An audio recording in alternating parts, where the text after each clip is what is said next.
Hello friends, very good morning, જય Shri Krishna and જય Swaminarayan. Welcome back to my channel. I hope કે તમે બધા મજામાં જ હશો.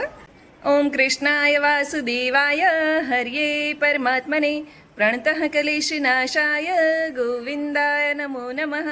આપણી પણ સવાર એકદમ મસ્ત થઈ ગઈ છે. સાયકલમાં બેઠા બેઠા જક્ષુભાઈ જોવે છે ટીવી. હે તબડીક તબડીક કરે વર્ષ. બાકી તો અહીંયા સોફા ઉપર બેઠો બેઠો જ જોતો હોય. સાયકલ રિપેર થઈ ગઈ છે ને એટલે ભાઈ સાયકલ પર બેઠા બેઠા જોવે જ નહીં. લોટ બંધાઈ ગયો છે અને સાથે બનાવવાના છીએ સૂકી ભાજી.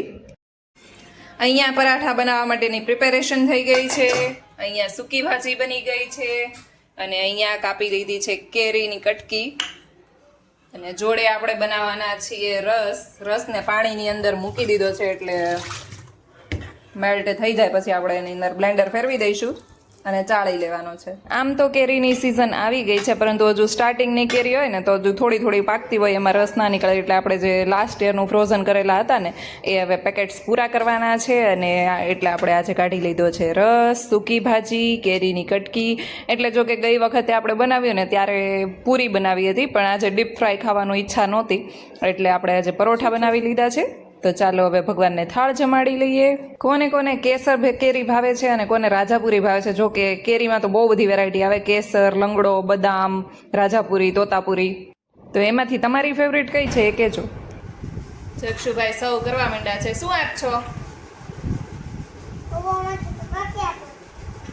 એને મેંગો કહેવાય, કચ્ચા મેંગો, કાચી કેરી.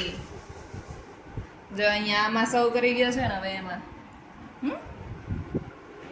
બહુ ભાવે તને?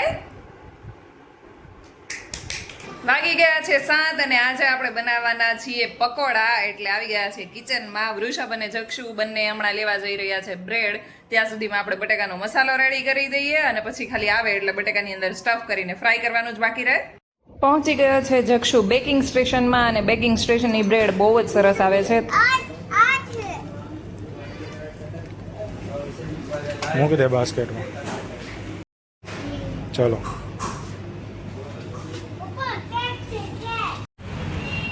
ધીમે હો.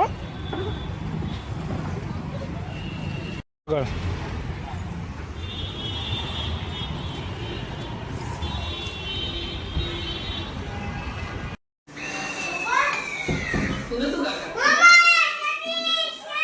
ખાલી બેગ નહીં, બ્રેડ લાવો. તું બ્રેડ આપીશ તો બનશે ને સેન્ડવિચ, બાકી કેમ બનશે? લાય.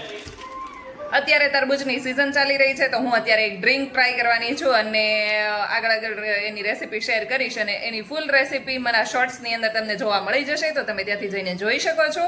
અને આપણે બનાવવાની છે મોહબ્બત કા શરબત.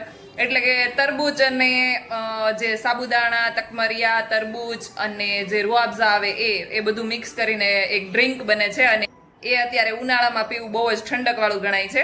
તો આપણે આજે એ જ બનાવવાના છીએ. સાંજે પકોડા ખાઈને આપણે પછી એન્જોય કરીશું. બટેકા બોઇલ થઈ ગયા છે તો હવે મસાલો બનાવી લઈએ. આવી ગયા છે વૃષભ આપણી હેલ્પ કરવા માટે. હું સ્ટફ કરતી જાઉં છું અને વૃષભ કટ કરતા જાય છે.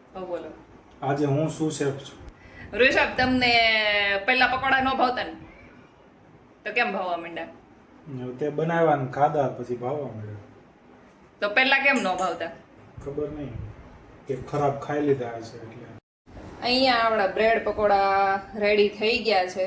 હવે એને ચણાના લોટ બેટરની અંદર ડીપ કરીને ફ્રાય કરવાના બાકી છે.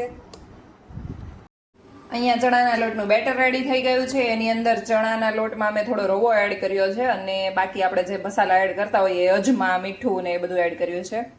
અહીંયા આપણા બ્રેડ પકોડા પણ રેડી છે અને તેલ આવવા માટે મૂકી દીધું છે. હમણાં તેલ આવી જાય એટલે આપણે તળવા લાગવાના છીએ. ગરમા ગરમ પકોડા બનવા લાગ્યા છે. જેને જેને ખાવા હોય એ આવી જ જશે. હવે ચોમાસાની 1 મહિનાની જ વાર છે. ચોમાસું શરૂ થાય ને એટલે પકોડા અને ભજીયા અને ખાવાની એટલી મજા આવે ને. જક્ષુભાઈનું હજુ પકોડા ખાવાનું કામકાજ શરૂ છે. ખા જાઓ, ચલો ફિનિશ કરી દો. ફાઇનલી ટાઈમ થઈ ગયો છે. હવે આપણે જે ડ્રિંક બનાવ્યું હતું એ પીવાનો. જો કે ફર્સ્ટ ટાઈમ અમે લોકો તો ટ્રાય કરીએ છીએ. હવે જોઈએ કેવું લાગે છે. મજા આવી? કેવું લાગ્યું?